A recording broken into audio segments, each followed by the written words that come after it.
Hello, and welcome to another episode of If My Feet Could Talk.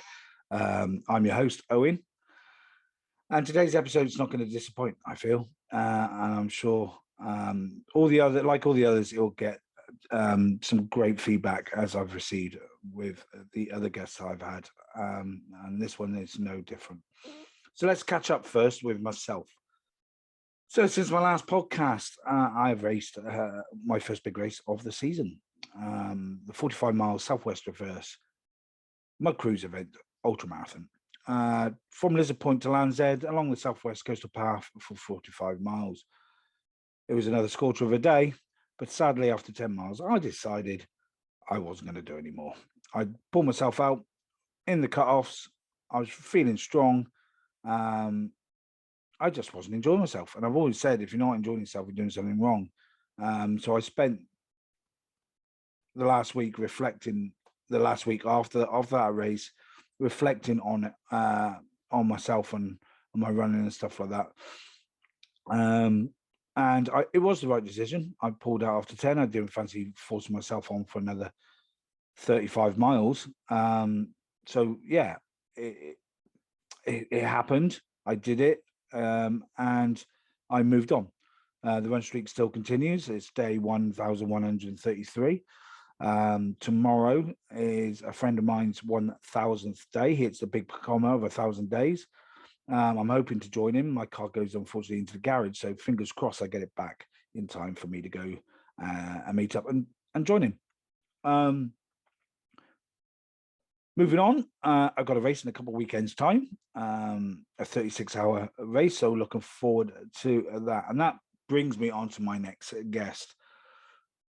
We connected originally through our local park run here at Plym Valley, where I run direct. But we connected in about 2013, and then in 2014, him and his colleagues created a charity event to raise money for charity.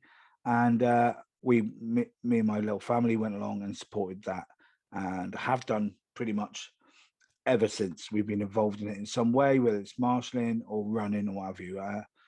And I've only missed two. One was because of COVID happened, and the other one because I was deployed on that thing behind me for 10 months. So I sadly missed it back in 2018. But I've been involved in every event since. It's a fantastic event, and we'll talk about that more later.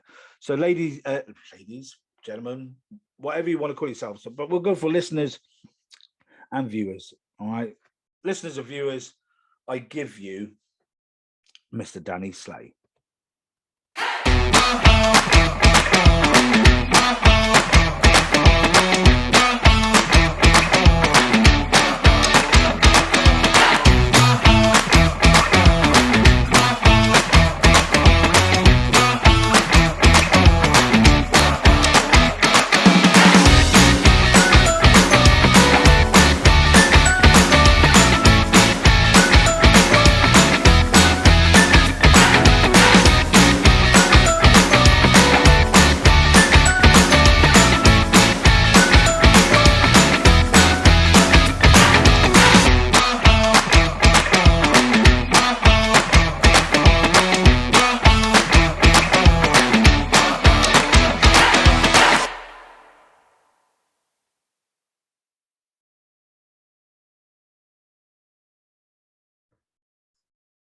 Here we go, and welcome to the podcast, Danny. How are you doing, and how's the family? I'm doing well. Life is good. Life would be better if I was with the family, is what I will say. For those that don't know, I now work and reside out in Saudi Arabia. So yeah, no, life is good. It's a different world, leaving the fire service after 30 years and then taking on a new venture in a new country. Although I have lived in the Middle East before when I was a child. For a very short period. So yeah, no, I've settled in really well and I'm enjoying it. I really expected you to be a bit more tan, to be honest. Yeah, but when you're working 12-hour shifts, it's really difficult. And to be honest with you, Saudi Arabia, where I am, down on the Red Sea, it's quite humid. So you don't get a lot of clear sun. You do get a lot of moggy, humid, sand-filled sky. So the sun's not really a problem. Have you had many sandstorms while you've been there? No, so I'm really fortunate. I'm right on the coast, So if the wind is blowing in from the coast, which it often does, we don't get the sandstorms because I'm literally 100 meters from the sea. Not that I've actually dipped my toes in the Red Sea yet. But what that does bring is humidity. Our humidity out here, although it's about 38 degrees, it feels like about 50 because the humidity is about 80-90% at the moment. So it's a weird heat in the Middle East as well, as I've experienced many a time. it is. But as we've already started, so for those that don't know who you are, Danny, can you give us a brief introduction on who you are and what you do? So, Danny Slay, I am 50 now. I spent 30 years in the UK Fire Service, working in predominantly Devon. And then in 2018, I took the opportunity to transfer up to London, just to see what it was like and to finish out my career. And then I retired in October. And for those from the running world, I have done a couple of ultra runs in my past, but I came into the sport extremely late.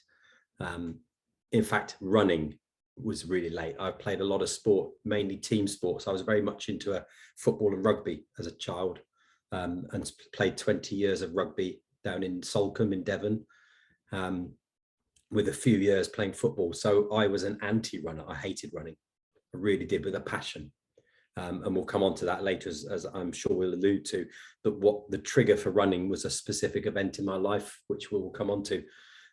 So yeah, I started running probably 2011. So I was about 40, would be the trigger time, about 2011. And since then, yeah, I've achieved a number of ultras, Marathon des Sables. And then one of the triggers from the Marathon des Sables was event management. So I obviously organised Hope Trail Festival until next week. So this will be my final year, but it will go on. So yeah. So as you mentioned, as you were growing up, you were a sporty kid, and you played rugby and football more than anything. What did you play at any specific level, or was it just school?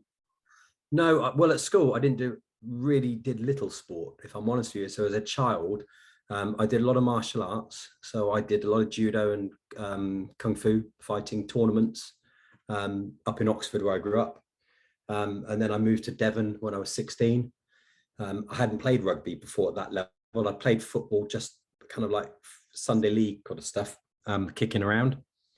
And I very quickly, to settle into the community, I got involved I worked in a pub, and I got to meet the guys who were the local fire crew, the part-timers. And I realized a lot of them also played rugby. So I went up to the rugby club and started playing rugby. And it was a sport I'd never played as an adult before. And as an 18-year-old at the time, because I'd obviously, I moved up when I was about 17, had my 18th birthday there, and then started playing rugby, and I loved it. And it was really nice because I liked it. I'm a team person coming from the fire service. We are. So rugby was my game, and I really enjoyed it. And I spent 20 years playing for that. So that was it's quite a low level. It's junior rugby. But I did play for the fire service for the Devon and Somerset. So we won the National Cup, played in the final a couple of times, but we were the national champions. So that's nice when you're playing against or alongside players that have played that kind of national level one, League One. So Plymouth Argyle, Plymouth Albion, Exeter sort of level. Before Exeter were really, really good. So yeah, so that was nice. So what brought you down to Devon then at a later age in childhood? Parents, they went to Salcombe on holiday, saw a house, decided they'd move. So I kind of had to follow them. Yeah. And I'd just literally left school. So there wasn't really much in Oxford for me. So I moved down to Salcombe, got a job in a pub, and then was told by my mum, you've basically got to go to college. Now, I wanted to do computer studies at college, but the college wouldn't give me a grant for that because that was the days when we got paid to go to college. Yeah. So I took up, would you believe, I went to Falmouth and I did 2 years of boat building and yacht design, which I thought was good, living in Devon by the coast. But very quickly,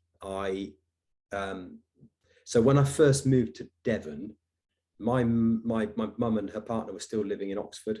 So I got a job in a pub. And I remember one night walking back up the hill in Salcombe. If those that know Salcombe, is a very little small village in South Devon. He works on a hill. So I worked in the town in a pub, and I was walking up home about 11 o'clock at night after the pub. That's when pubs shut at 11. So you show my age. I was walking back up, and all I could see as I looked up to my house were blue lights flashing. And our neighbour's house, 2 doors down, I think it was, or it might be next door, but they were detached. Their house was on fire. And it was quite a serious fire. The TV exploded in their bedroom and nearly took their kids out. And as I was walking up, I suddenly saw all the firefighters were people I'd recognised in the pub. And that's what I said I linked back to earlier, that I got to know these guys, and I got to know them in the fire service. And then I started playing rugby with them. I went to college, to the college to boat build, and already had my heart set that when I would come back to Salcombe, I'd join the retained fire service. So in 1991, when I went back to Salcombe, I signed up as a part-time firefighter. And Okay, then so that brings me on to my next question. Then, what age was this when you joined the fire service? So in 1991, I was just turned 20 in 1991. Yeah, 71. So just turned 20. So I took the opportunity, and it's only a small station. We're on pagers, not a lot of shouts, but very quickly I enjoyed the job, and I felt, it's something I felt this could be a career. Nothing in my life had ever decided that fire service would be the way to go. But very quickly, when you find your friends and that's what they do, then you get the opportunity to do it as a part-time. I'm thinking, actually, do you know what? I could do this. And then in 1992, back end of 1992, the advert came out for Devon. At the time, it was Devon Fire Brigade. I applied, got in. And then in May 1993, I started as a full-time firefighter. So nearly 29 years ago. So obviously you became a full-time fire service. Where were you stationed? So I started in Plymouth, working at a fire station called Greenbank, then moved to Plymstock.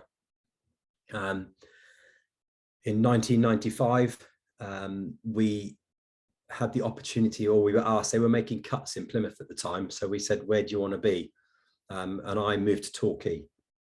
So in 1995, I went to Torquay, and then around 2005, I got the opportunity for promotion. So I came back to Plymouth to work in training.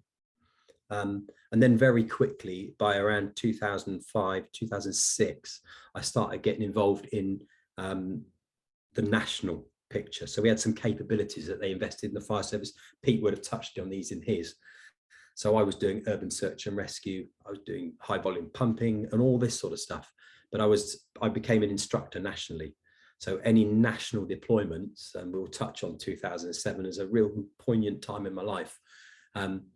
We were being involved in, so mobilised from Devon to all over the country, dealing with the floods in Gloucester, the floods in Boscastle, Atherston on Stour Fire, which we'll definitely talk about. So that part of my career changed, and then I very quickly got promoted. I went to work nationally at the Fire Service College, which is where the running really started. And then I came back to Devon in 2013, 2018, moved to London, spent 4 years, and then retired. Spent 29, I actually served for 30 years if you count my retained time, but whole time was 28 and a half years. And it's been interesting. It's been emotional. I've seen some sites I really wouldn't like. I'd love to go back and never see them again. And in the military, you see the same things. But you can't unsee that stuff. And that's the thing that brings me on to the mental health. There are things that we deal with in the fire service that, how can I say it? You wouldn't wish on your own worst. Yeah, I wouldn't want to wish on exactly. There are firefighters that go through their career and not see dead bodies.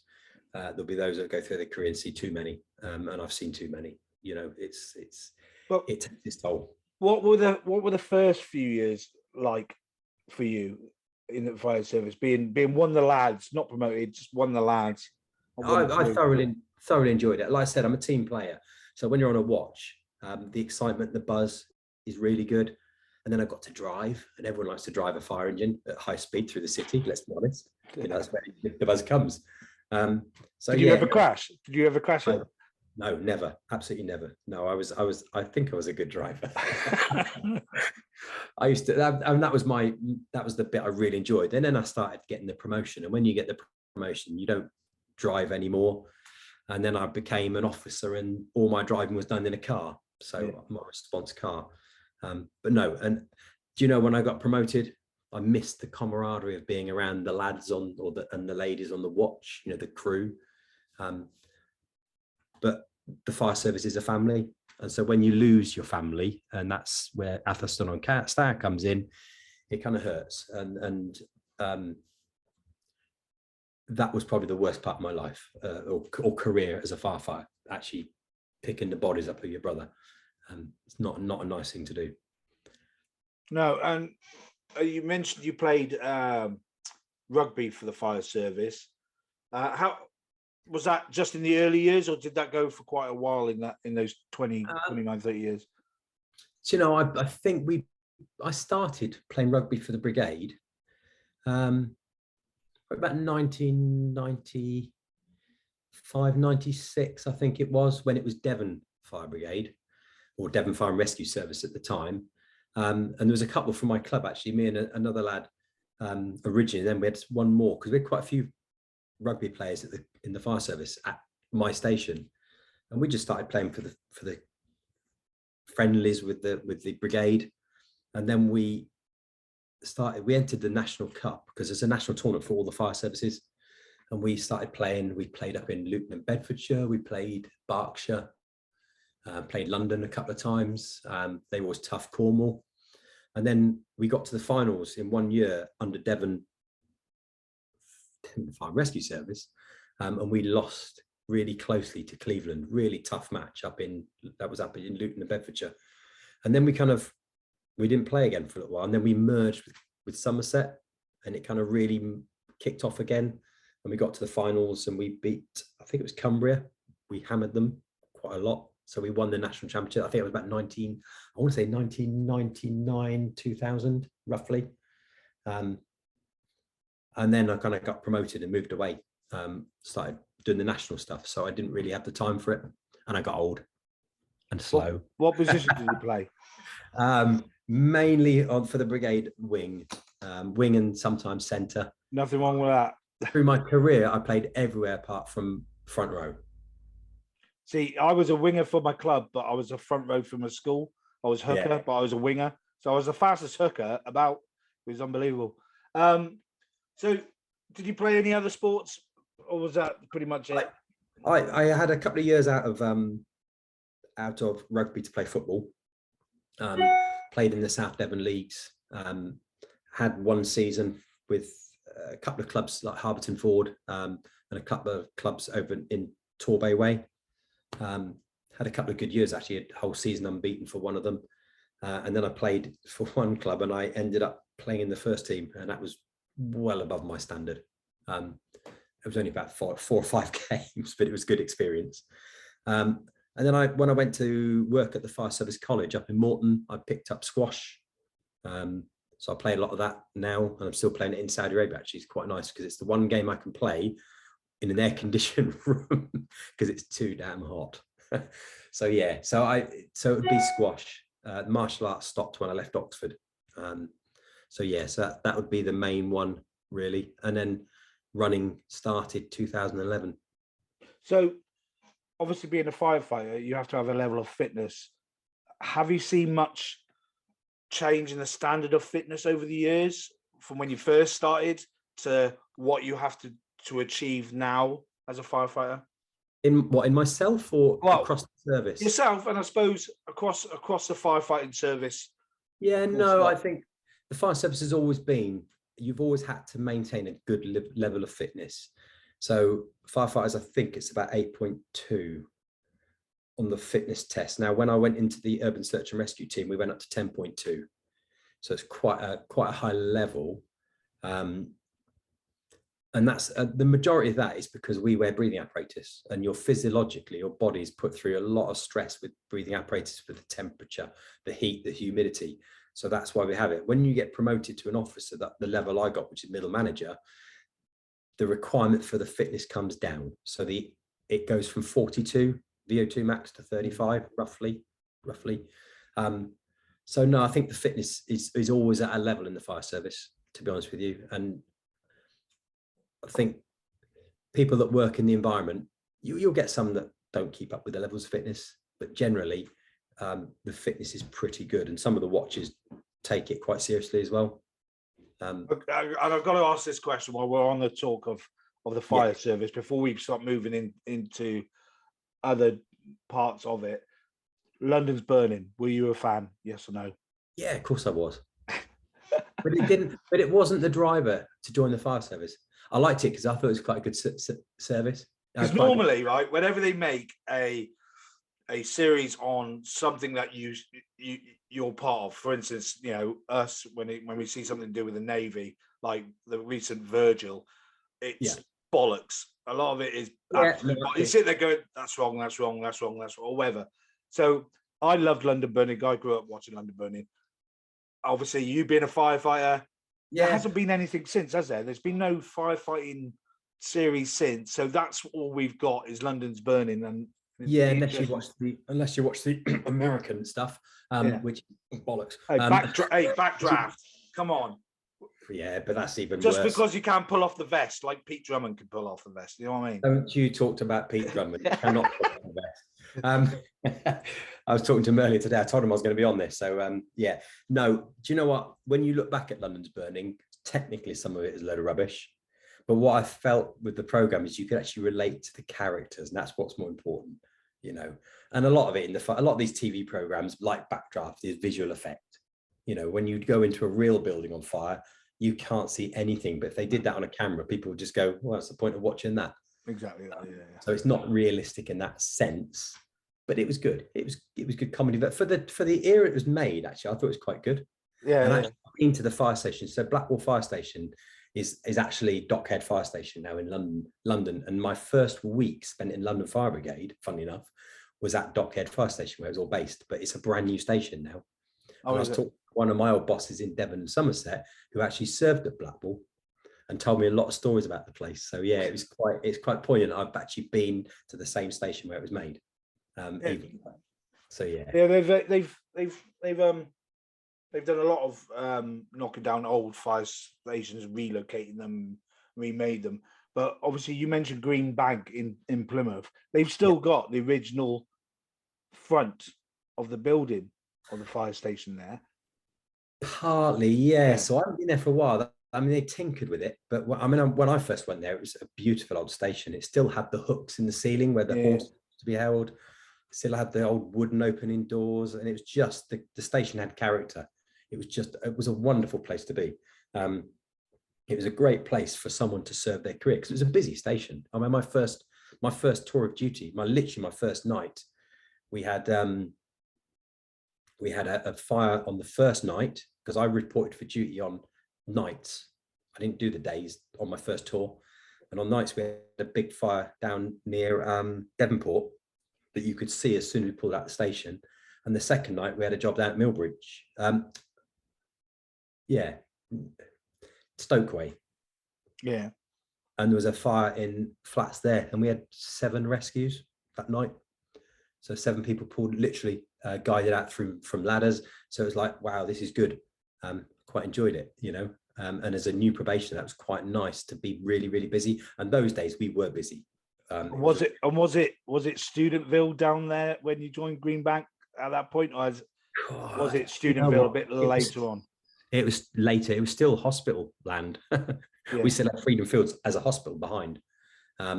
So yeah, not so much student as it is now. Mutley Plain has always been a student area, let's be honest. But it's now more barbers. If you want a haircut, there's like 20 of them down that street. I know, that's where I used to go. All the pubs are gone now, aren't they? So I haven't been down there for so long. So I don't know. So you've touched on some of the incidents, and I know when it comes to a certain point in the year, you always mention it on Facebook. There's an anniversary of an incident some years ago where there was a serious loss of life, and it wasn't just any life. It was a It was life of firefighters. Are you able to talk about it? Do you want to? Are you happy to talk about it? What More than happy. happened and what was your involvement? So yeah, November the 2nd, 2007, a fire kicked off in Warwickshire. Now, obviously, I've mentioned I came from Devon and Somerset. So probably people are thinking Warwickshire, that's a long way away. We're talking about 3 hours away. But as I said, I was part of a search and rescue team. Now, specifically, my role, or one of the teachings I had, and one of the initial reasons they called the search and rescue teams in, was around hot metal cutting. So one of our capabilities was hot metal cutting. This is a big steel structure, but it very quickly became apparent that the chance of survival was quite not going to happen. So I was actually in Plymouth at the time, down at Royal William Yard, about to go in for a coffee in when the bakery used to be on the other side of the pool. Yeah. When it first kicked off. Yeah. I was about to walk in the cafe and my pager goes off and I'm going, oh, and it said respond to Exeter. We're going to Atherstone on Stour, basically.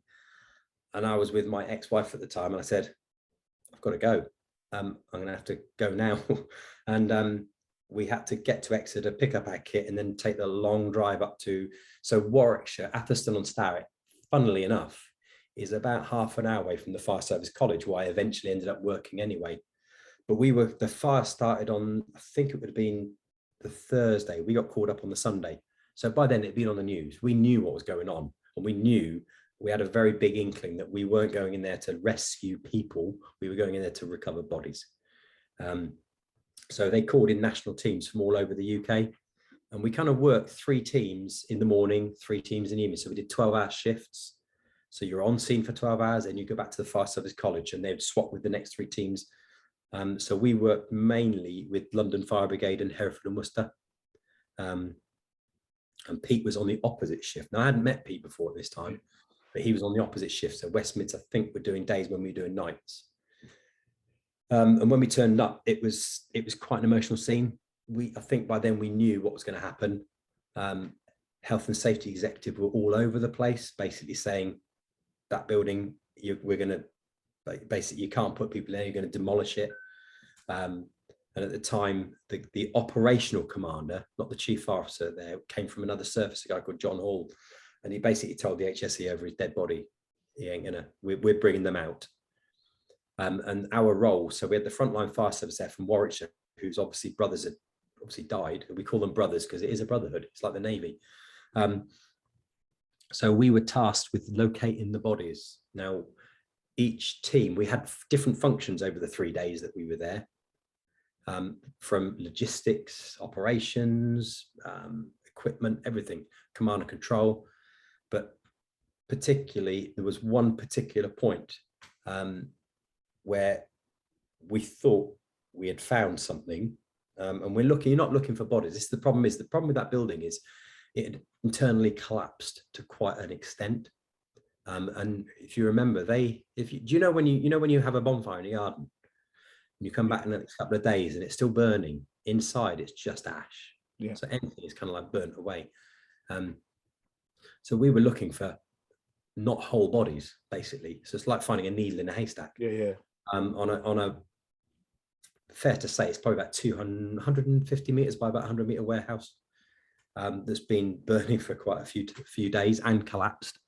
So eventually the teams went in on the first floor level where everything had collapsed in, and we had an inkling where we thought they may be by following the hose lines in. They thought they located something. So we as teams had to build, would you believe it, loads of little structures to put on the floor so they could tunnel through, so we didn't disturb any of the evidence on the ground till we were up below where we thought the bodies were. And then they got a paleontologist to say that's human. And I remember going back to our command point, speak to my boss saying, God, I need the toilet, and it could do with a bacon sandwich because I was knackered. And then we heard on the radio, they need firefighters, or they need USAR members, urban search and rescue members, we call USAR, to go and assist in body recovery. So I just said to him, I'll go. So I went with a friend of mine called Rob Carlson, who, and we went in up to the first floor. And I remember vividly walking up, and it felt like you were going into hell.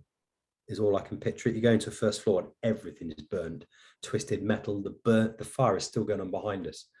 We walk our way through where they've literally constructed, the USAR team guys from Hereford and Worcester had literally constructed a brand new floor out of plywood across all the rafters, all the beams. And we got to an opening just by the lift shafts, and you could see the bodies there. And then we had to wait while scenes of crime do their photographs and everything. And what felt like probably about 3 hours. And I don't know how long it was, but it felt like a long time. And then we had to basically take the bodies out. But we did it really poignantly because we left the bodies on the first floor and then allowed Warwickshire to come in and remove them out to safety so they could do the bit. So we kind of handed it over to them to deal with the last bit. But yeah, it was not a good sight. It was all I was saying. I'm not going to go into too graphic detail, but it shocked me. What I saw was just horrendous. And I thought nothing of it. You know, we came out later. So I worked with some guys from London. I'm still friends with them. The guy so basically Hereford and Worcester took the first body out. Devon and Somerset with London took the second one out. And I can't remember took the third body out because I was out by then. And I remember coming out and all you could see was the firefighters literally in tears in front of you. And we just stopped for a second and all the flowers had started to pile up. And we just kind of hugged with my mate, Rob. No, it wasn't Rob at the time. It was a guy called Nigel Snowshall. And just walked away. We just went back to, like, we'd built up this whole area of operations. The base of operations had been set up. And I just remember going into one of the toilets and just texting my wife at the time, just saying, just lifted a fellow firefighter out of my bare hands. And it was just, I kind of put it away to that. And that was it. The incident for me was over. The only thing, the poignant bit at the end, because we should have left that scene at about 7 o'clock that night. And by 10:30, we were still there and they did a massive guard of honor. It was on Sky News. And I remember over 200 responders all lined up, and the police helicopter sat there and gave this little dipped its nose in, you know, as the cortege took the bodies out, led by the families, which was really emotional because we were with the families and all the firefighters. So there was police, ambulance, HEMS, everybody was there. And it was like a massive guard of honor. And that, when we broke, we kind of just went back to the college. And I remember there were some guys working at the Fire Service College at the time. They were doing some work in Oxford on some animal laboratories, but they used the college as a base because of the troubles they had with animal rights. And I remember the foreman just coming in with about 4 boxes of beers. He said, that's for your brothers. And I think we went to bed about 2 o'clock that night. And there was no talking about it, nothing. Now, normally, you know, when we have trauma in the military and the fire service, we tend to talk about things.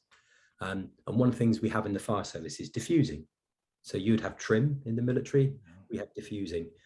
And one of the failings for me for that event is we didn't actually have diffusing. And there's a reason for that, is because the next day, all the teams got sent home apart from us. For some reason, we had to go and make up everything up. So we went back to the scene, put all the equipment, we had to recover it all, re-inventory it, put it back on the machines. I think I got back to Devon at must have been about 6:30 at night. And that would have been probably on I want to say it was Wednesday night. Got home to Torquay. 11 o'clock, my pager goes off again. Going to East Anglia. I'm going to Norwich now. There was a big tidal surge coming down. So literally I've got home and within 5 hours, I'm out the door again. And I'm driving all the way up to Norwich in our pumps this time. And I got back on Friday and I didn't even go back to Devon. My boss dropped me in Bristol where we had a holiday booked for some family. And I'm straight into the kids now going, Dad, you know, happy days. And actually what I needed to do was diffuse, and I didn't. So I never allowed my brain to process what had just gone on. See, when did this diffusing start coming into the fire service? Because trim and stuff like that didn't come in till really late in the military for us. So when did it start making their parents into. Really difficult to say, but I think Devon and Somerset or Devon at the time were quite on the ball with things. So I remember doing it even before we became Devon and Somerset. To a point, it started to come in, and then it really became. So I'd say probably be late 90s. Yeah, so Okay. a lot I earlier. remember, I went to London Fibre again. They do very little, especially on the back of Grenfell. They do very little structured as I would like to see after Devon. Devon Somerset were very good. But on that one thing, when you go onto a national deployment away from your fire service, it's very difficult, because when you've been away for 3 days, or for 3 or 4 days, and then you come back, people just want to go home to family. But what we really, in hindsight, what should have happened is we should have had an officer, because when you diffuse, you can't be involved in the incident. Now, the guy that was our team leader was a diffuser, so he couldn't have done it. But what they should have done was they should have had a mechanism there to receive us X, and we got back, have a quick session, put it to bed. But they didn't. That's probably, I think that's the one trigger that really kicked it off for me. But I didn't go into PTSD. I didn't actually develop anything till a lot later. It was literally 3 or 4 years later. Because you probably, was it because, like you just said, you got back from that scene, and literally your bleeper went off, and you went off to East Anglia, and you didn't have time to process it? No, I think you're right. I think you're literally, because Christ, driving on blue lights, anybody who drives anywhere beyond, what can I say, Colt Essex way, is like going into another world to get to Norfolk, Suffolk. Christ, East Anglia is Great Yarmouth we had to go to. So I think we left at midnight. We had to be there 8 o'clock in the morning, 8 hours driving on blue lights. You're concentrating. You haven't got time to process. You haven't got time to think. And it's because you're going to another job. We've got potential of the whole east coast of the UK about to get tidal surged, and it was very close. It didn't. So you're focused on what you're doing. So yeah, there wasn't time just to sit and process what I needed to process. So it's stuck in there. And you said it finally raised its ugly head a few years later. So how did PTSD affect you? When did it start noticing in you? When did you start actually admitting you had some problems? Yeah, no, it's a really good question. And do you know what? I look back now, and I think it probably happened before, but I didn't realize what was going on. And I found that every time around the same time. So November the 2nd was the incident. Now, November the 4th was the day we took the bodies out. So November the 4th is more the poignant date. And I used to find myself getting really kind of upset, and I didn't twig what was going on. So it's just my brain going, something's wrong. And I didn't think. And then I moved to the Fire Service College for a job. Things weren't brilliant in the marriage. They started to break. And I think issues in the marriage, being away from home, away from your kids and everything. And then this thing was just ticking in my head. And then it just seemed to just get worse and worse and worse and worse. So there was nothing really. And it's when your bosses and your colleagues start saying something's not right, you're being combative, you're not talking sense, you're not being rational. But in your little world in mental health, you live in a glass bubble where everything is perfect. The world's great. But outside looking in, people are going, he's not right. He's not, yeah. It's not, yeah, this ain't this ain't Danny, this is someone else. Exactly. And it was only when my boss said, do you want to talk about it? You need to do something about it. And this was my boss in Devon. This was my boss working for National Resilience, which was they sit under the Chief Fire Officers Association, managing those assets for the government that we would, the Urban Search and Rescue. So he reached back to my brigade and said, look, he's got a problem. Something's not right. Now, I will give credit to Devon and Somerset. They are very good. They got me treatment for it straight away. I went through this EMDR, the eye movement desensitizing thing, watching your finger go across. And that was a really emotional experience. And they found other incidents in there, other triggers. So I was told PTSD comes in 2 ways. It comes from prolonged exposure to trauma. So military get that, obviously. And we did at Atherstone to a point, you're living and breathing that for 3-4 days. Yeah.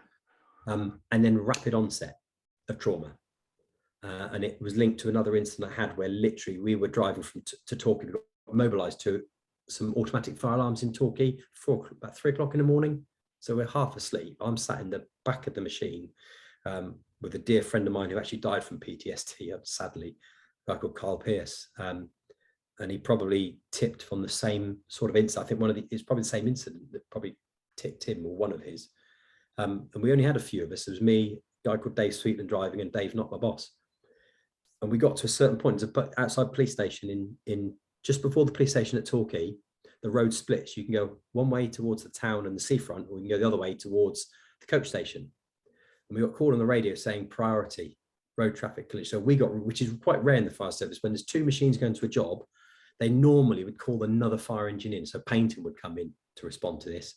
And it's the first time I've actually been redirected en route to a job to another job. That's how serious it was. But the trouble is, where we got rerouted was at that split. So within 30 seconds to 45 seconds, maybe a minute of redirecting, and remember, we're still half asleep because this is 3 o'clock in the morning. We're at the scene of a horrendous crash in Torquay, where a car has managed to come around a corner and wedge itself. And I don't know how he did it. It's quite a bizarre picture, but there's a huge wall to the side of the road, and then there's a massive oak tree.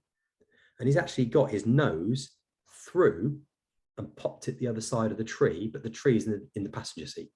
So he must have hit it with such force that it kind of squeezed through and popped out.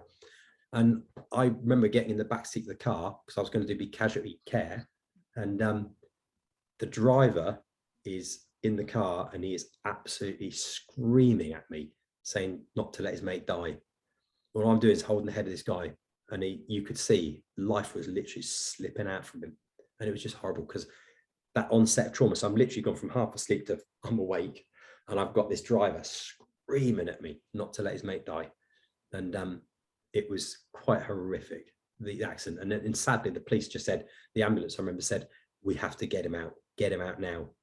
But he's basically taken the full weight of a 4-foot wide tree. He had no chance. So we dragged him out. He still had a pulse when we took him out the back of the car. And I was with him all the way to the ambulance. And then next morning he died, sadly. He was never going to survive. But the bit that really stuck me was that screaming in my ear. And that's the bit I just wanted to punch the bloke. That sounds horrible. But it was just, we're trying to save his mate, even though there was no chance we were ever going to save him. But and sadly for about 2 months later, he was in court, and the driver had actually he was drugs. Yeah. He killed his own mate. So kind of like justice back to him, but it's never nice. So that came out of my EMDR treatment. So yeah, so it kind of, the hardest bit for me was admitting I had a problem and taking that first step into the therapy room to open up about EMDR. And I'll tell you what, going through it was some of the most emotional. You have no control over your emotions when you're going through that. You're bawling like a baby. But all they're trying to do is they're trying to push that trauma. And the one thing, so I remember at one poignant time was about 2011, I was at my dad's up in Cumbria in Carlisle for Christmas. I had to go up there. I couldn't be with the family. It was just, it wasn't in a good place, but I wasn't in a good place. So I went up to my dad's. I remember sleeping, and the whole night I was back at Atherson. I could taste the bacon sandwiches. I could see everything, and it was just horrible. And I knew then something wasn't right. Something was not right. And I got up the next morning and went for my first run. And that's what kicked off literally New Year's Day, I think it was, in 2000. It would have been 2011, or 2012. I get the dates kind of mixed there. So yeah, moved in 2011. So I went up there, and I had to go out to run. I went out into the Cumbria. It was snowing. I remember that really vividly. And I just went for a run. I had to. I just felt I needed to get out of where I was, the environment, and just allow myself time to think about what I'd just gone through. So how was that first run for you? Because for most people who are just starting their running careers, it's a case of lacing the trainers up, or I don't want people to see what I run like when I go outside, or I don't want to be slow. Or, there's lots of variants people have to slow them from getting out the door. Yours was you had to get out. You had to get some breathing space. What was that first run like? It hurt. I remember I said earlier, I hated running. I was an anti-runner. I've never been built for running. I've never been a fast person. I've always been like slow and ploddy. So it was one of those, you know, what was nice, it was really cold. And it was hilly as well. A stupid place to go running up in Cumbria, let's be honest. For your first, I joke when I say first run, because I've run in my life before, because I played rugby and I've done the odd little thing. But it was the first time I just had to get out. And I think I did about 5 miles. It's your first solo run without carrying a ball, without other people chasing you for this ball. Absolutely. And was it tarmac? Was it bit of trail?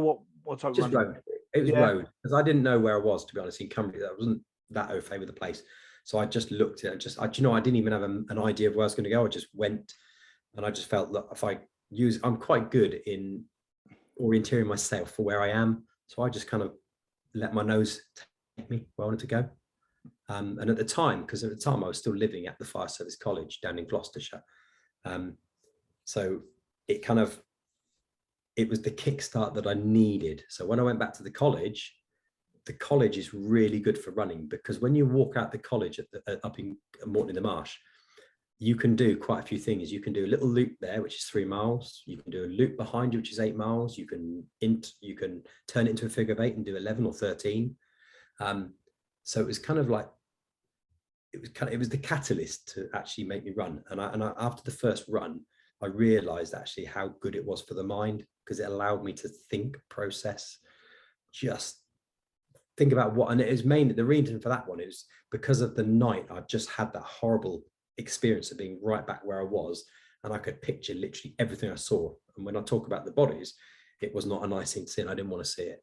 And there was another dream within that, which I won't talk about because it's quite emotional, and I won't, because it related to my daughter. And I retold it to a colleague in London, and I was in tears, and I said, I can't talk about it that bit ever again. Have you ever spoken to your daughter about it?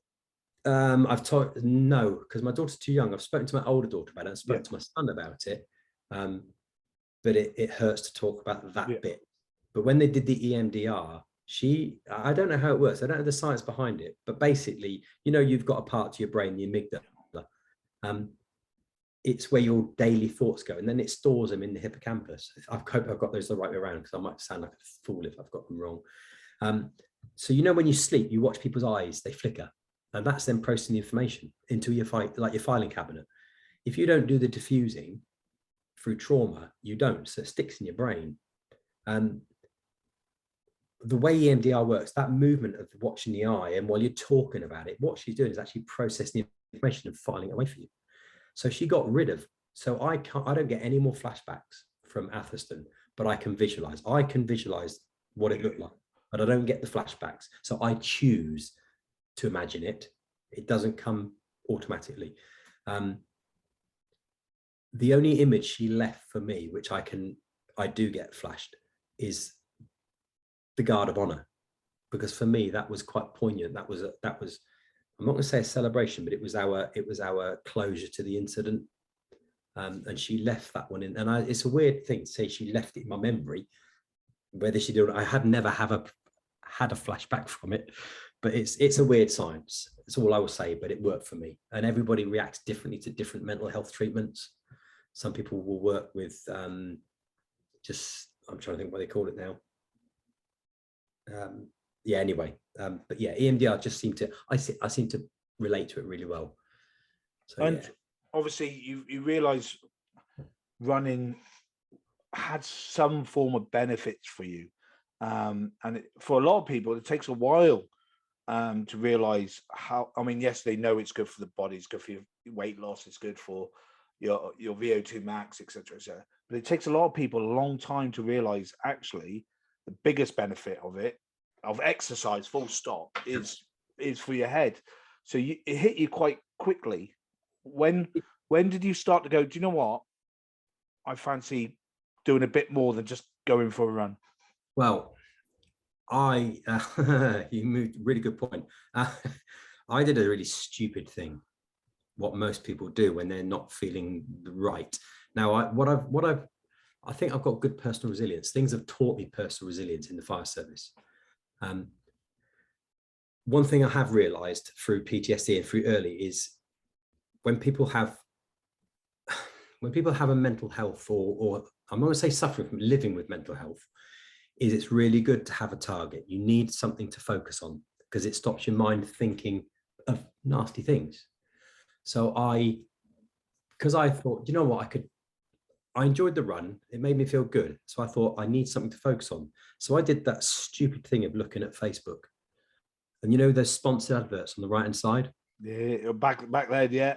Yeah. Now, straight away, I thought I need a challenge. I need to challenge myself because I think if I have a focus, I can use the running to benefit. Okay. So there was a stupid advert that said London to Brighton. And it was quite a new company at the time, Action Challenge, who are now a very big company. They do all the ultra treks and stuff. And it was in, I want to say it was June 2012.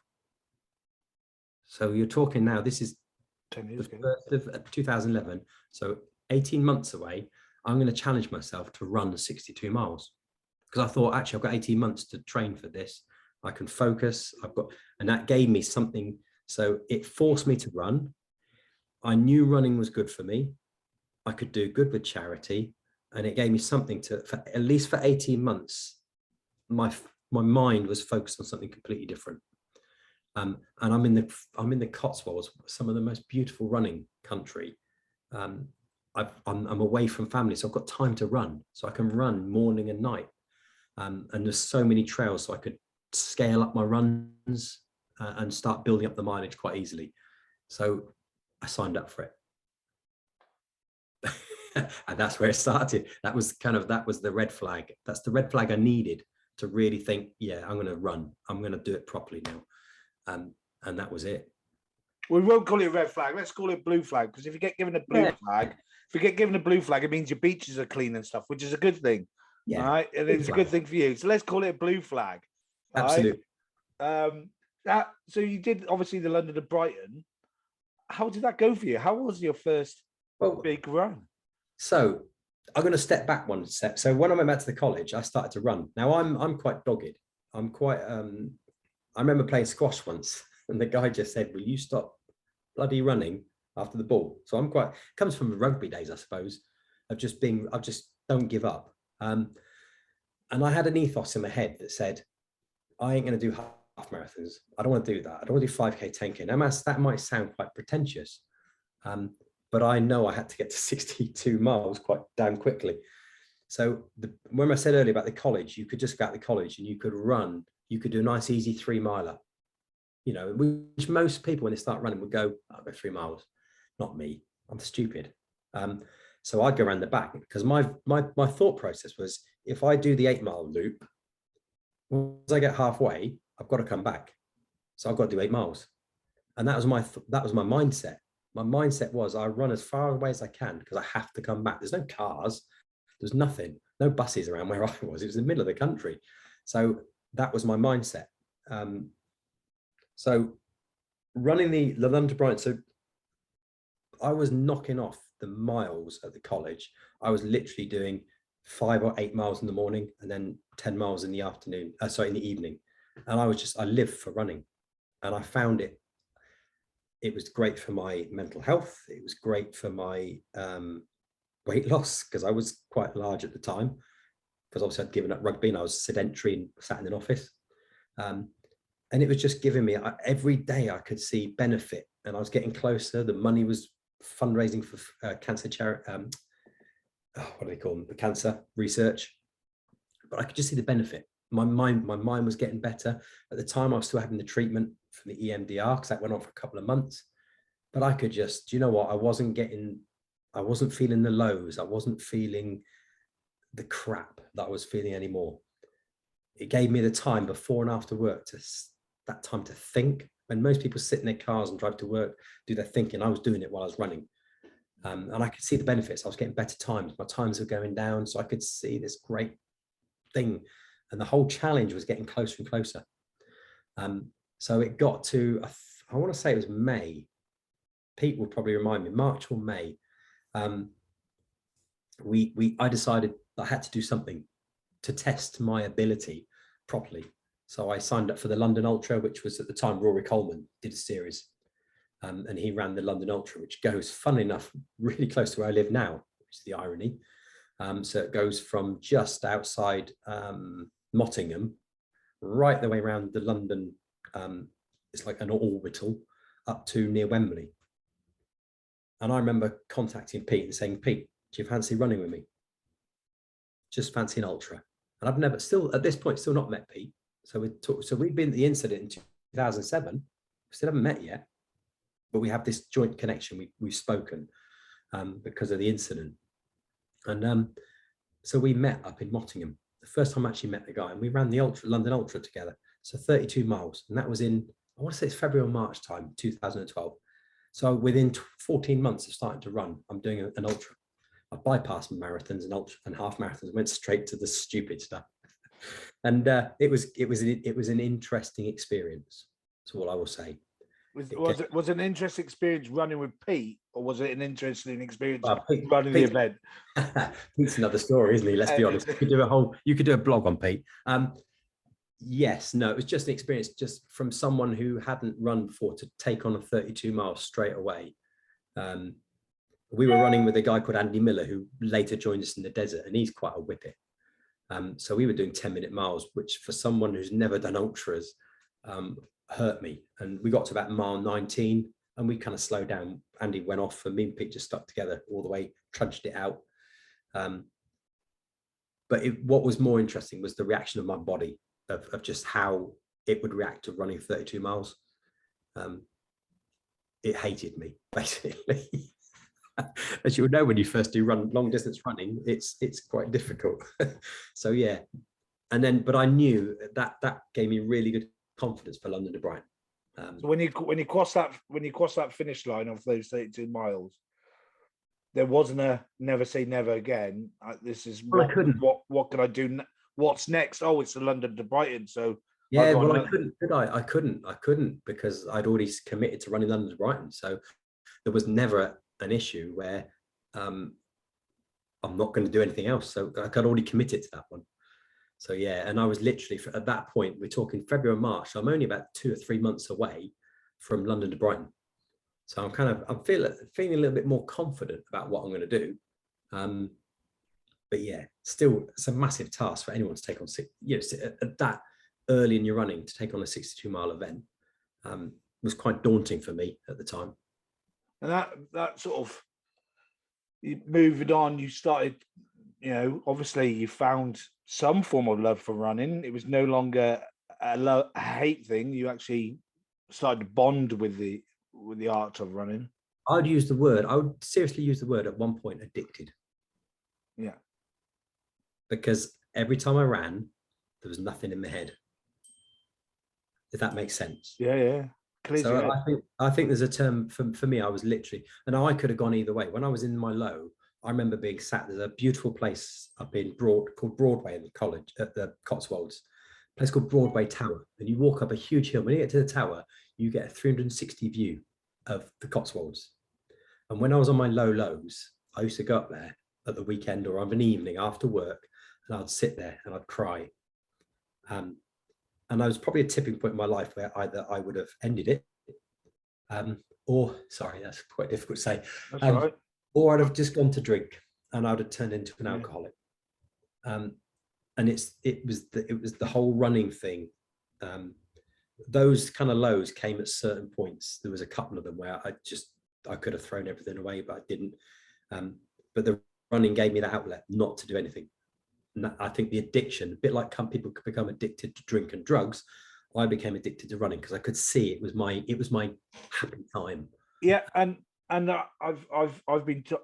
heard Dan Lawson, the great Dan Lawson, say it's a form of self-harm for us, but with benefits.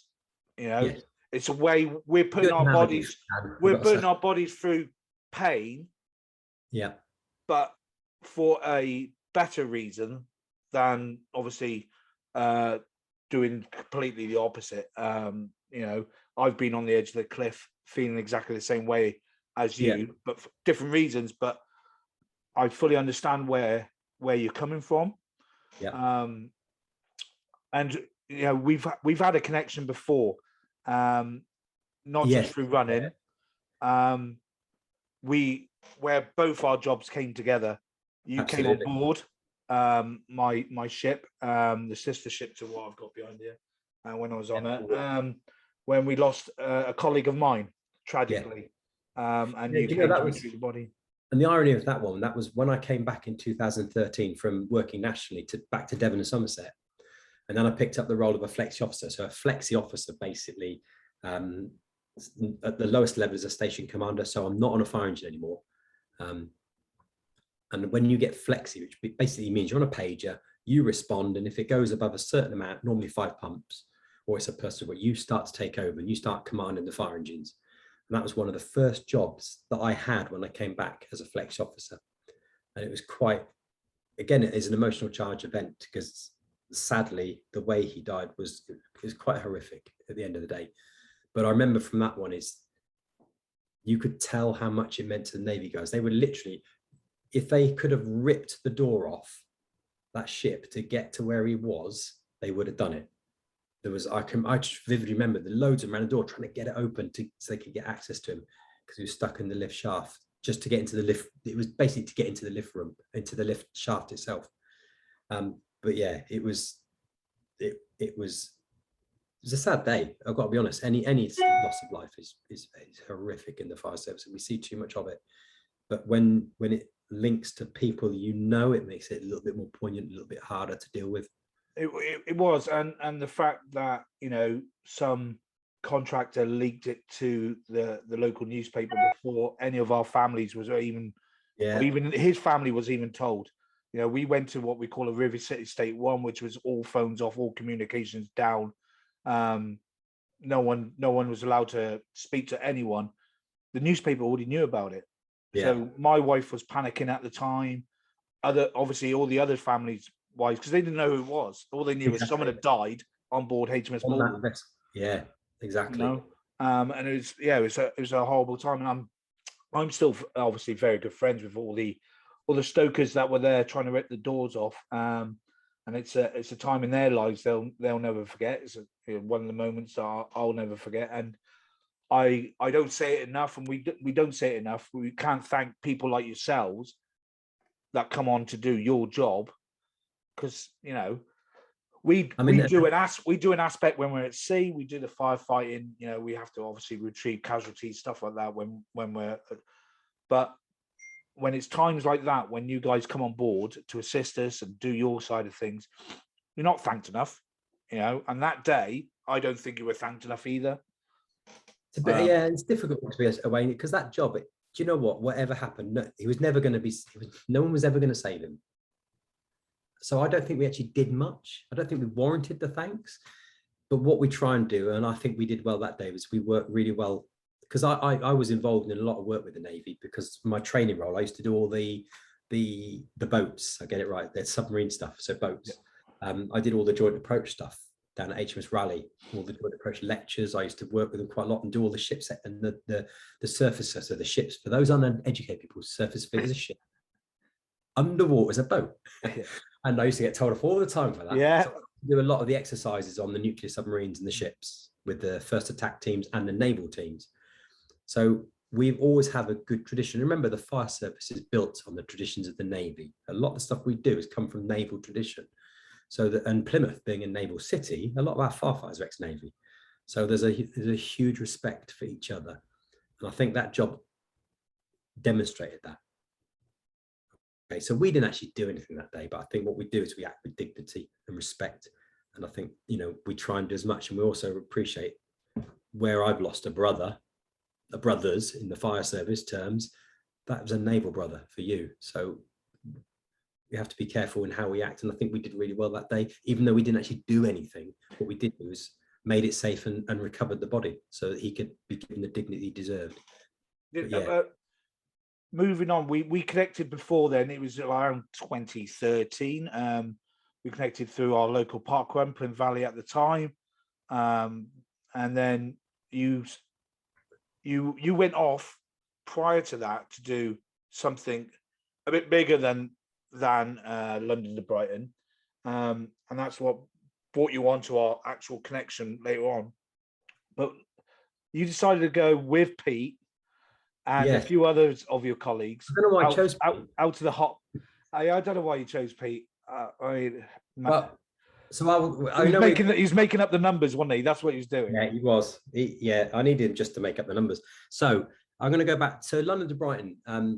When we did that, I did it with a guy called Paul Cross from my Devon and Somerset Fire Service.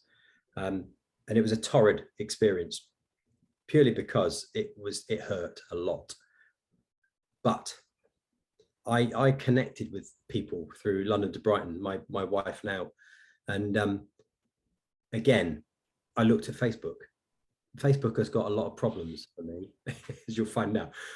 So I looked at Facebook, and one of my friends who did London to Brighton basically said, oh, the charity I raised money for, I've got places in the Marathon des Sables.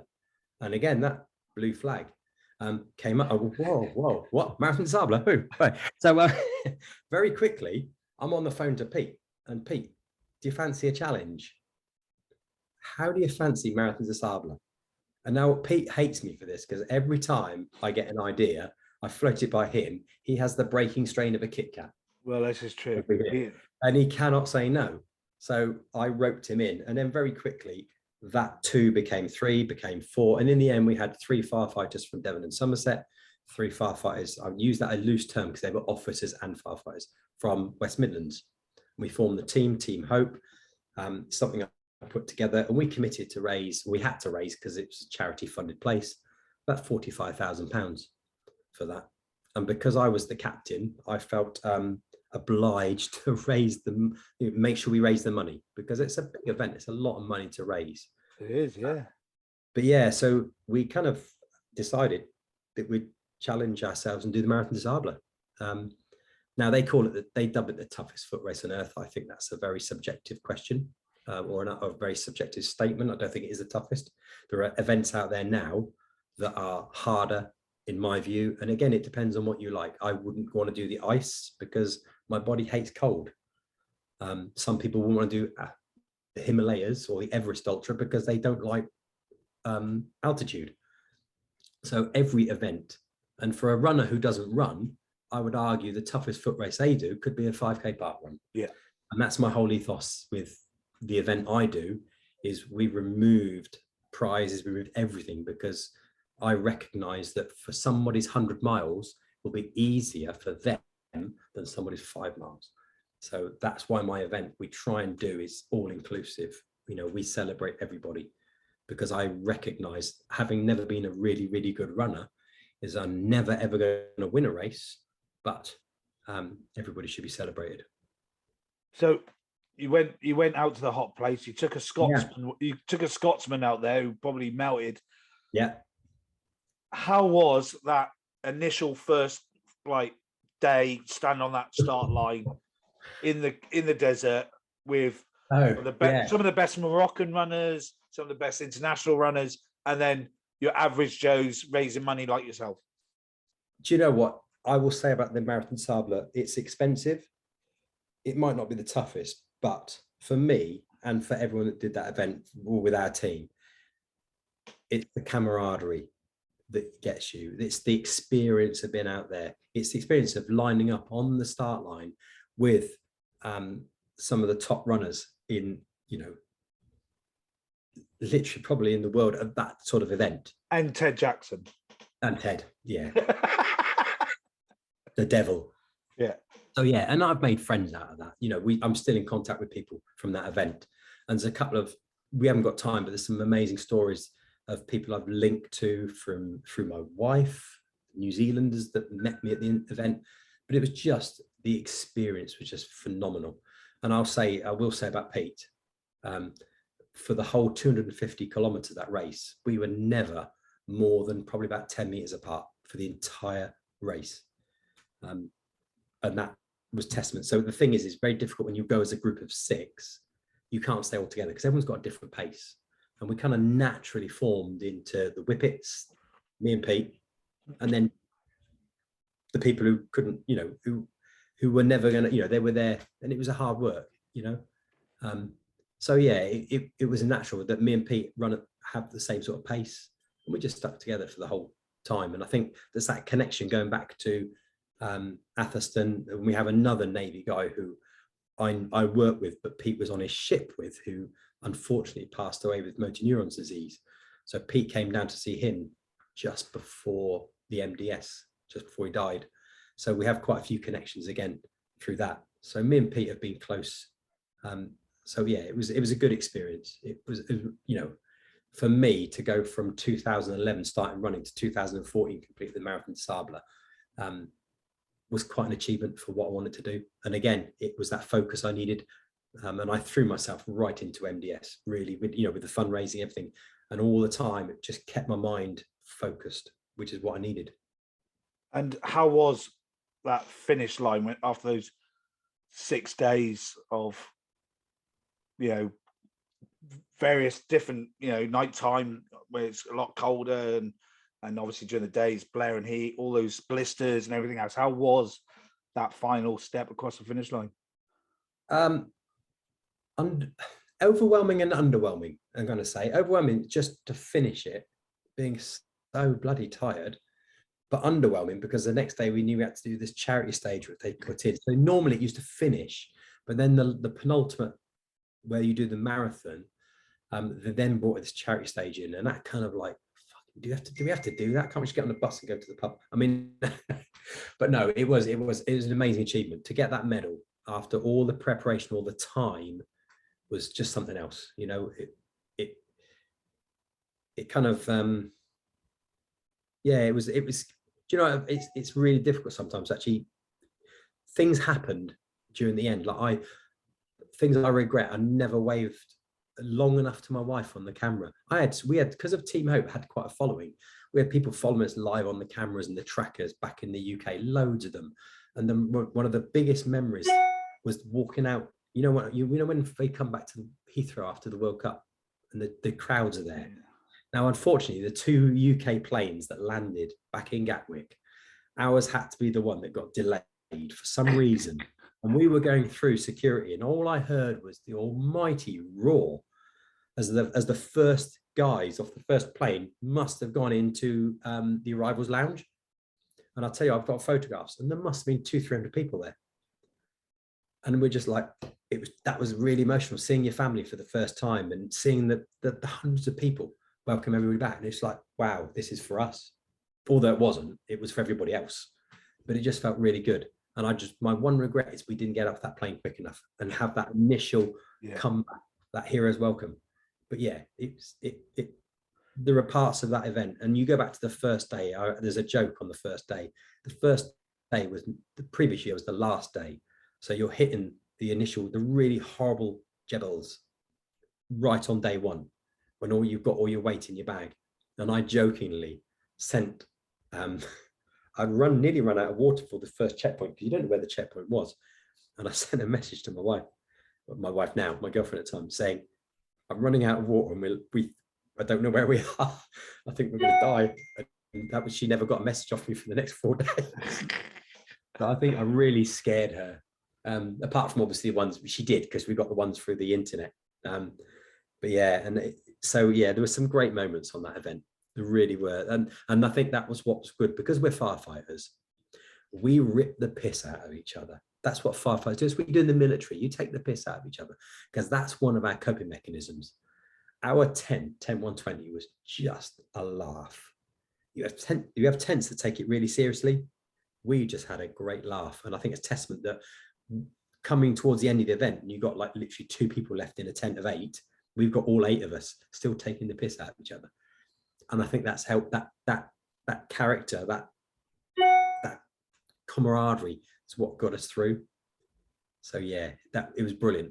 You know, it was a hell of a lot of good memories. That you came back, and then you had to continue your fundraising. Yes. And that created one of the most specialist events I've ever attended and been a part of over these years. what is now known as the Hope Trail Festival. What came up? Why did you come up with that idea in the first place?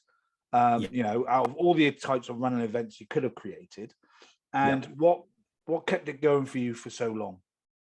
So, you know, it's not something new. That's the first thing I will say. I didn't invent anything, that's the first bit. I went up to race at Endure 24. I was invited to join a team, and it was really good because I used it as training for MDS. So I joined a team up in Reading at Endure 24, which would have been June, probably 2013. So just before the event, before a year before Hope, the MDS. And I got thinking, and I came back to Plymouth after, and I really enjoyed it. It was a great event. I got to know Chris Sumner, the owner of the event. I met Natalie and Tony Warbank at the event, who eventually became my photographers. It's the first time I met them. And just met some really good people. And I went back and I thought, you know what? We can do this in Plymouth.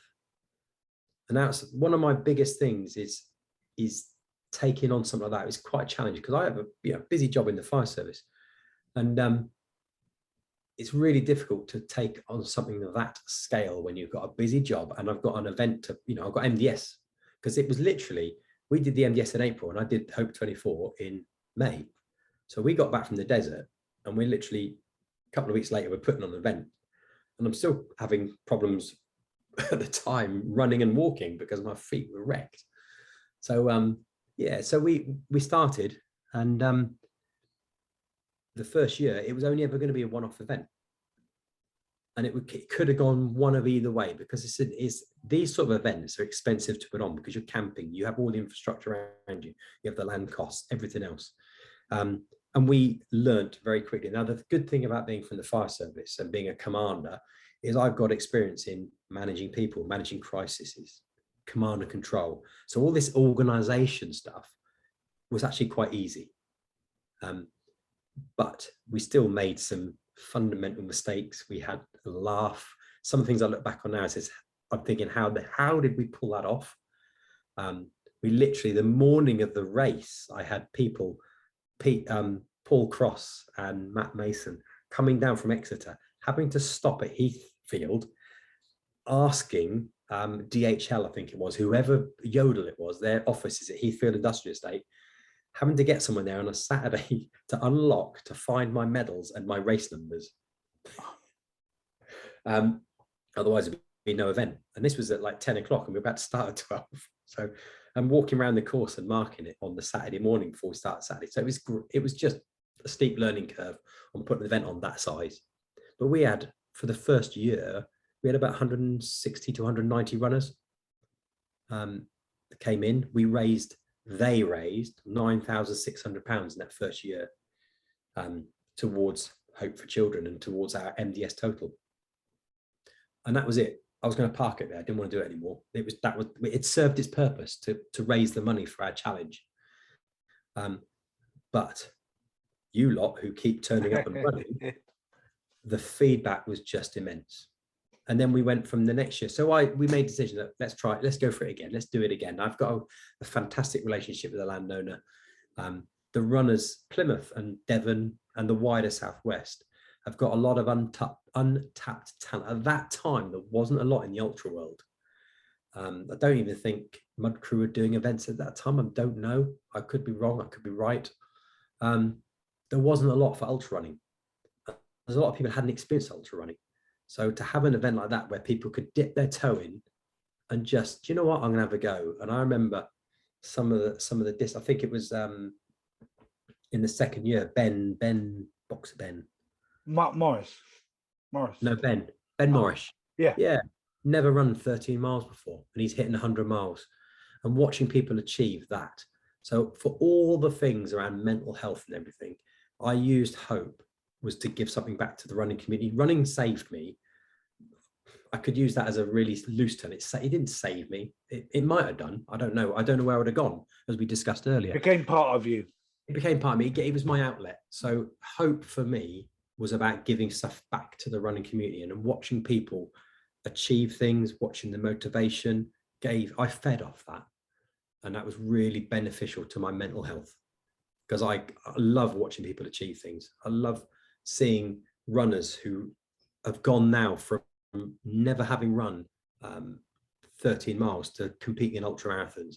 And I've seen so many runners come through that event and are now really good established ultra runners all over the country. So I like to feel, or I like to think that we've given people that platform to express themselves and achieve things. And that's probably the biggest, you know, we don't make money, it goes to the charity. But I get so much, you know, I get so much fulfillment out of that. So the next year, I think we had 400. And then by year 3, we won loads of awards in 2014 at the Running Awards. 2050, sorry, that was 2014, 2015, we won the awards. 2016, we had 900 people turn up, which was the year of the rain. Yeah. I think, no, sorry, that was 2000. That was the next That year. was So 17, wasn't it? 2017. yeah, was we had the rain. growth. It went from 400 to 600 to 900. Yeah. So very quickly it became really popular. And then it settled at about, then we had COVID. Great. So yeah, and unfortunately, because of working in Saudi and my life and everything else, now is the time for me just to step away from it now. But I'm really proud of what I have delivered for Plymouth. I'm really proud of the running community in Plymouth because they've supported us. Because to be honest, I could spend X amount of £1,000 putting a load of crap in a field, setting a course, but if you lot don't turn up and beast yourselves, then it achieves nothing. You know, anybody can put an event on. The runners are the people that make it. And I hope we've come up with an event that actually the ethos is right, the atmosphere is right. And I think we have. I think we've cracked it. We're not a commercial venture. So I've really, it's been great. And I've got to meet so many amazing people. I've got so many amazing friends and memories from Hope. And I'm really glad. And I will say now the caliber of the person who is and the business has taken over, I'm really excited about. I'm not going to tell you who it is because that will spoil the surprise for Hope at the weekend, because you will find out at the weekend. But yeah, it's going to be nice to see it, because I think who's coming in can take it to the next level. You know, we never wanted to grow up big. That 900 was capable. The land still had capacity, but I didn't want to get too big. I've been to events where they become too big and they lose that personal focus. Anybody that registers my event will tell you now, I give refunds out to the last day. I am personal to people. I try and speak to as many of the runners when they register as possible. I just try and make it about them, not about the top line, not about the profit, not about anything else. It's about them. I'm just so glad you finally brought in something longer than 24. I've been badgering you for like, I know. Yeah, Hope 48 and stuff. And finally, on the last year, you brought 36. in Well, it would have been last year, but that stupid COVID thing got in the way. And it was too short notice at the time. Now, I would love to have done 48. I think that would have been interesting. But remember, a lot of my providers, my suppliers, my traders have jobs. So to bring it forward another time, you know, to start on a Friday, or do you go into Sunday? People have jobs on a Monday. So 36 is still going to be a challenge because you're going to have to start at 9 o'clock at night. So you're still going to get 2 nights without sleep. Oh, it's a different kettle of fish. And for those that don't know, and you will be testament to this, it's not an easy course. It's a beast. Oh, you can tell. Are we doing this? What course are we doing? Out of all the years, have you decided yet? I'll tell you. You can. I can. Tell me afterwards. Well, actually, when's this going to go out? Probably on Saturday. Okay, so I'll tell you now. So this course will be last year's course. Nice. But backwards. I like last year's course. But backwards. Oh, reverse. That's horrible. It's not. I think it is. I think it is. Because you're going to come back through Cottage Return and you're going to then loop back around the arena. Yeah, but that uphill, once you come out the arena and you go uphill, that's a horrible little downhill. Yeah, no different to remember the years we've used the initial. Yeah. It's actually quite deceiving because once you get to the cottage, the house at the top, it's actually downhill all the way to the ford. Then it's flat all the way to the rifle range. The bit that's going to be tricky is when you get all the way to the pylon at the end. Yeah. Now, this is really deceiving because I thought that was downhill all the way when you run from the top. It's not. No. You get to a certain point, it goes downhill again. And then you go up to the horseshoe. But we might take you into the woods a bit this year to make up some of the space. So it's going to be an interesting one, I think. And when we're back to the first two bridges as well. So I think it's going to be a nice little course. I think the first 2 years, though, I think they were probably the hardest because we incorporated 4 hills. Because they were honking hills. I know. Whichever direction you ran them, I know. they were horrible.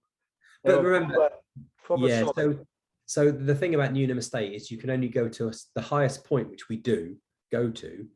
When the first 2 years, you had to hit summit twice. Now we've obviously changed it, so you only hit the summit once now. People listening think we're running a mountain. We're not. It's a hill, but it's a lot of hills. Yeah, it was something like 660 foot of climb each lap. I know. And when you're doing it for 24 hours, it hurts. Yeah. But no, I think, and what is, for those that don't know, is every single year the course is never the same. The only time it's only because you can't remember. I know. The only time I think was probably the last 2 years, and that's probably because we had that rain delay. Yeah. I felt that course. Matt Biscoe was on to break the record when the year we had the torrential rain. Yeah. And I had to stop the course. We had to for safety. He was on to smash the record. His record is 135 miles, and on a course like that, that is a good standard. So the second year we ran it the same because I felt that course needed to be run again at that, because it had that potential. It's a fast course. It was good. But yeah, we will never run the same course twice. Now, whoever takes over has run Hope 24 before, actually. Oh, that's good. At least he knows the second year, so he might bring back 4 hills. I don't know. I'll speak to him at the weekend and we'll find out. So I don't know. I don't know what he's got planned for. I'm hoping he does the same thing and keep mixing it up, because I think because you only have to change it slightly to make it, and it alters it. It alters it, doesn't it? Absolutely. This is going to be exactly the same course, near enough. There's one subtle change in this one, but it'll be completely different. Running that the other way gives you a completely different perspective on that whole estate. Oh yeah, you get different views all the time, and it's, for those that don't know, when we run Hope 20, when you get to the top, you can walk and you can see all around Dartmoor. It's beautiful, absolutely stunning estate. The only thing I can't guarantee is the weather. I think it's going to be a bit of rain again this year, but I don't think it's going to be as bad as last year. And nothing will beat the time when we have fireworks going off. The first year, that was. Yeah. Fireworks going off, and the bridge that they were blowing up. Oh yes, I know. Yeah. Hopefully we've got nothing planned like that this year. It should just go swimmingly. Well, I'm looking forward. I'm definitely looking forward to it. It's just to see everyone more than anything. You know what? I talk about this is, when you're a kid, and I don't know, not everybody did this, but when you're a kid, we didn't have a lot of money, and you'd go to camp somewhere around the UK, and you'd probably go with the same people every year, and you'd meet up with them. And this is what Hope's become. I've had people that have, they come from all over the country, but they've been coming from 2014. So like my running somewhere else from Cirencester that come down every year, Yeovil Running Club. And it's like a family reunion now. We're getting the same, I haven't seen you for a year, obviously, but it's really nice. And I've seen friendships forming on Facebook from, I didn't realize that there's a guy, David Davis, who's coming this year. He came to the first ever Hope, and he's coming back for this one, for my last one. And he was at school, I believe, with Sarah Phillips, Daz Hockin's wife. Yeah. And I see these, I think, my God, we have massive connections here. And then Sarah Marie. Sarah Booker, yeah. I know the one. She connected when she was down with some old school friends from Yeovil. And, they just met up, and wow. Even people like, we had Andy James, who used to run Tailwind, the Welsh Tailwind. Yeah. Up with Colin Kirk Potter from Run Venture. They were at school together. All these things, and they hadn't seen each other for years, and they're set up in a tent next to each other at my event. So it's just, there's so many connections within the event, which I love. But that is testament to ultra running. It's a fantastic family. So yeah. So what's next for you after this then? What are the big plans for you? What are you planning on doing after Very little. Have you got any? Is there any running involved at all? Do you know what? No, I'm at an age and my knees don't like me anymore. I like walking a lot now, so I'm actually coming back to the UK on. This isn't going to go out, but I'm. It's now Thursday in Saudi Arabia, and I'm coming home on Monday, ready to set up the event. And I've got straight after the event, I've planned a 27-mile walk with the wife. She's going to love me. No, it's a route we want to finish down in Southeast, on Vanguard's Way. I have got nothing long-term planned. There's things I'd like to achieve in life, but there'll be more walking events. I wanted to go out with a bang at one point. I fancied doing John O'Groats Land's End. But Pete won't do it. What? No, he would. No, he'd kill me if he did, because I know anything I say he will do. Pete, you just said it. You just said it, Pete. I know. He'll be listening. He'll go, you. I would happily join you as well. I know. So no, there is nothing in the running world planned at this present time. Do you know what? I think I've achieved what I wanted to achieve in running. I want to look at something completely different now. Something a bit less low pace. Maybe the walking is good. So not bobsleigh, no. No. So there's nothing planned. Nothing planned. I think, to be honest, just get through this next couple of years and retire properly. So I've retired once. I'm going to retire again at some point, and I just want to enjoy my life after that. Sit back and enjoy my memories that you lot have given me. Well, we'll move on to some quick fire questions as we're coming to the end of the podcast now. Okay, so I'm going to ask you 10 quick fire questions, and we'll see how you go. Okay, first of all, obviously thinking back to when you used to run then. Yeah. What was your favourite bit of kit that you always took on a run with you? Oh man, that's a really good question. I didn't really have a favourite bit of kit. Probably my shoes. I've always been a Brooks person. I've got wonky feet. So I've always been like the Brooks GTS. My sad time came when they kept changing the trainers.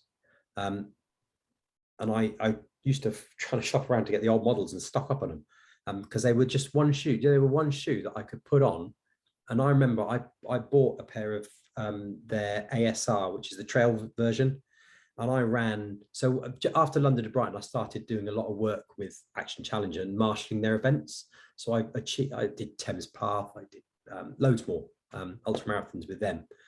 And I remember doing one event where I just got a brand new pair of Brooks and put them straight on and ran. Didn't even break them in, because I knew what the trainer was like. It was like a glove to me. It was like fit like the perfect fitting glove. So I've always liked those. So I don't have a favorite clothing. I don't have anything like that. But the trainers for me were the bit that did it. So my Brooks, always been a Brooks person. Excellent. What was your favorite food you'd like to snack on while on the run? Oh, do you know what? I went through a little phase once of following a bit of advice from Marshall Ulrich, who was a runner from, I would say, America. And I connected a little bit with him around mental health stuff. And he kindly sent me some books over from America. He basically ran across America. He went into the same sort of state after his wife died. And he had a little bit of tip, and it was like basically brown bread, peanut butter, and something else. And it was basically, it was horrible. But it had everything. It had your protein, it had your salt, it had your bit of carbs and everything. And it kind of worked for me. So I made up these little sandwiches every time I go running, just to eat along the way. Did it work? I don't know. But it seemed to give me energy. It was a weird concoction, but it worked. And I take it, So yeah, weird. Okay, Marmite, yes or no? Yes. Oh, good. If someone was to play you in a movie about your life, who would it be? You can't say Kurt Russell. No. Has it got to be an actor? Well, yeah. It's got to be in a movie. That's normally your job. You know what? I've been watching a lot. I've been watching Peaky Blinders recently, and I can't remember Tom. Oh man, I can't remember his name now. He was in Venom. Oh, Tom Hardy. Tom Hardy. I quite like Tom Hardy. I think I like. You reckon He Okay, doesn't so have to, he Marley would doesn't play look like, you. he doesn't look like him. I don't think he could actually. I think he had to be. But I just like him. I just like his act. He's just quite to the point. Favorite place you've ever run in? Oh, that's a really good question. And do you know what? I'm going to say Morocco. What, over Romania and New Zealand and stuff Oh like that? God, you've done that, haven't you? Oh, can I take that back? I'll take that Yeah, back. you can take it back. Yeah, I'm going to say Romania. And the reason for Romania, and guys, everybody listen, I would really go and do it. Transylvania Ultra, amazing event. Is you see so much in such a small event, so many vistas, so much experience. It is tough, but it's such a beautiful place to be. It really is. And yeah, I really enjoyed that event. And I've gone back and worked on the event. I've been there 4 or 5 times now, and I've got so many friends out in Romania now as well, which is really helpful. But yeah, I took Pete out there. He hasn't run it yet. Peter, the challenge is you are going to run it. Andy, he's going to run it. But yeah, Romania equally with Morocco, but Romania is just something else. The mountain up there is just stunning. But yeah, it's good. Okay, favorite post-run meal or post-race meal?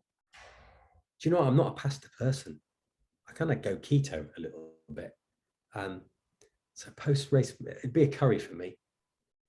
Maybe a little bit of rice, but I do like a curry.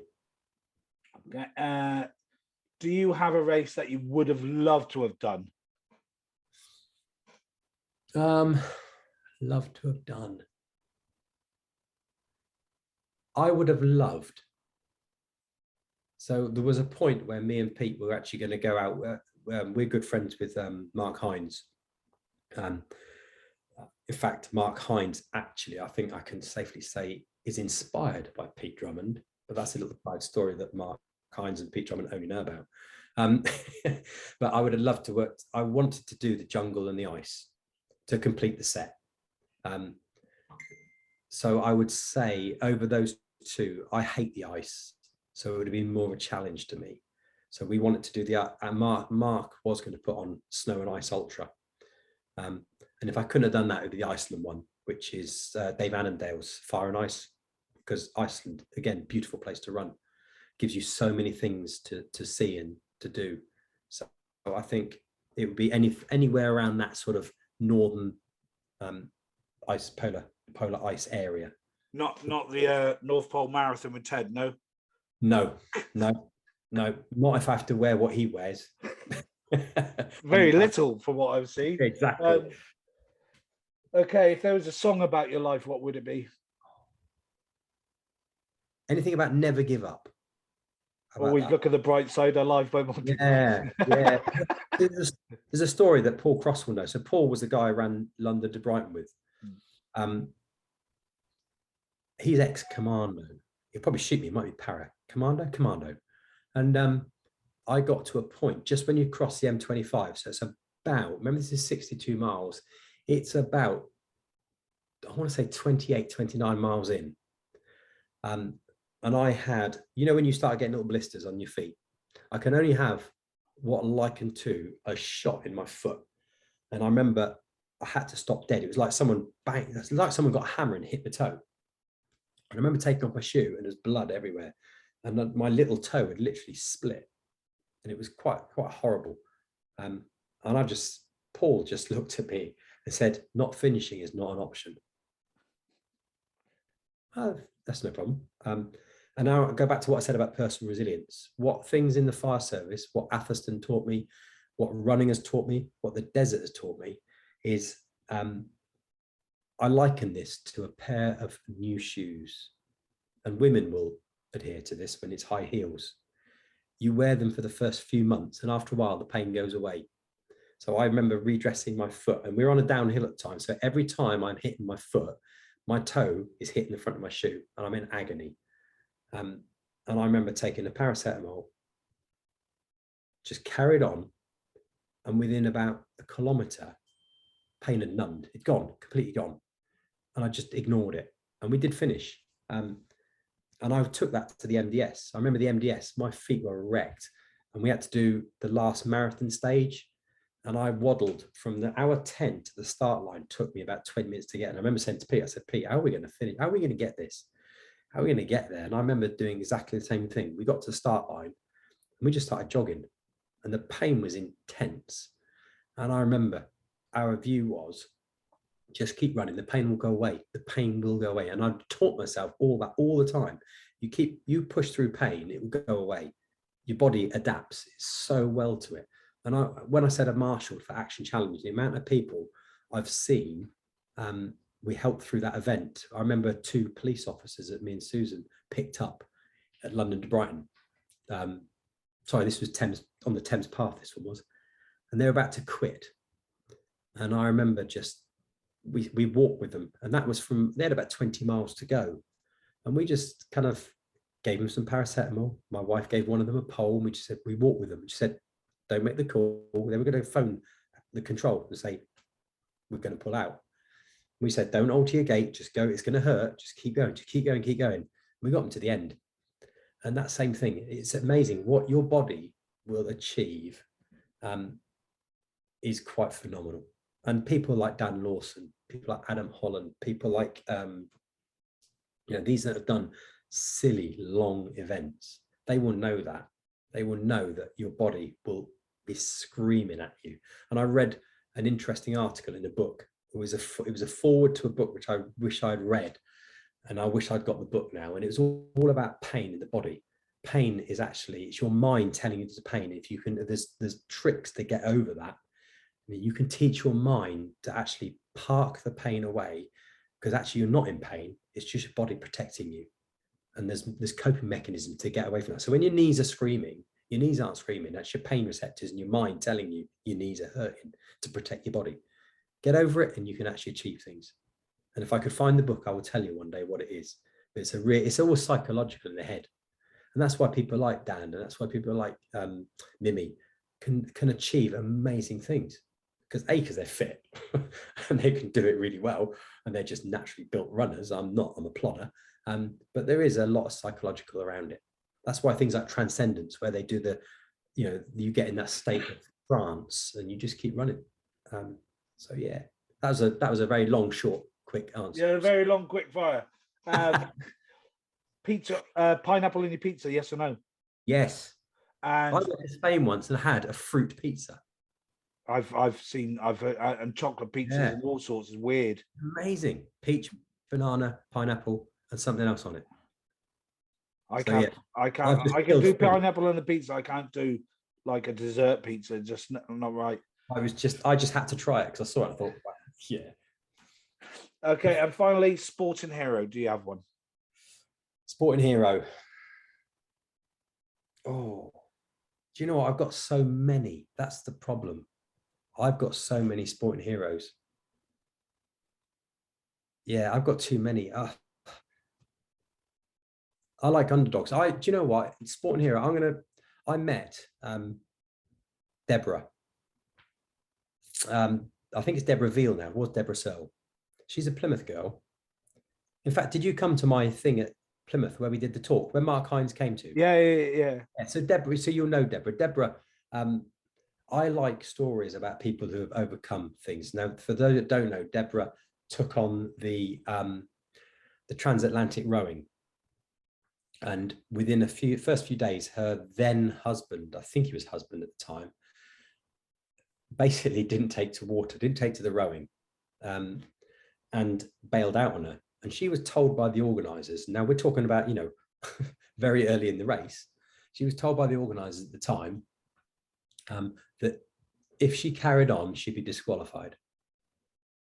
So she carried on and she finished, and she's written a fantastic book about it. So it's not a traditional sporting hero, but people like that who have basically been told whatever you do is going to disqualify you, but go on and achieve. And she ended up rowing single-handedly solo across the transatlantic. And do you know what? Things like that. What position she must have been in, where your husband is pulled away, and instead of going to support him, which would be normal, she actually goes, no, I'm going to do this. Despite being told that when you get to the end, it means nothing. You're going to get disqualified. To me, that just shows gut, courage, determination. And that's the people I like, not your headline sports people. Brilliant. So we're now going to just finish off the podcast. Should there be anyone listening or viewing this podcast that may or may not, or doesn't know if they have post-traumatic stress disorder or any form of mental health in general, what sort of advice could you give them? As I said earlier, sometimes you just don't know. I make a point of talking about it now. So I will go and do talks about my mental health, my experiences. I think the two bits of advice is, if you know, get help. It's the hardest thing to do, is to ask, because you're admitting you've got a problem. That's the first thing. Second thing, talk to people, because you'll be surprised how many people are suffering, and actually sharing your problems and not bottling them up are probably the greatest things you can do. So seek help and obviously open up and talk to people. And that's that. I would put that to anybody who hasn't got mental health. If you see people with mental health, make a point of talking to them, make a point of finding out how they are, give them that support, give them that someone to talk to, someone to open up to. Me and Pete talk a lot about it, and I'll tell you now, he won't mind me saying this, Pete's going through another wobble at the moment. You'll see him at the weekend. He needs the support, and I'm there for him all the time. We feed off each other, basically. We've both of our experiences have taken us down this same path of mental health. So we're kind of there for each other. He's like my brother. He's like my brother lover.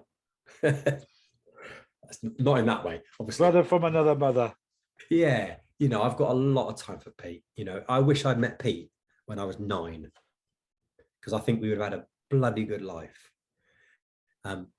It's just a shame that we haven't spent enough time together, because he lives in just outside Birmingham and I live in Saudi Arabia, sadly. But we're always on the end of the phone. That's the thing, and we have a damn good laugh, and it's a friendship for life.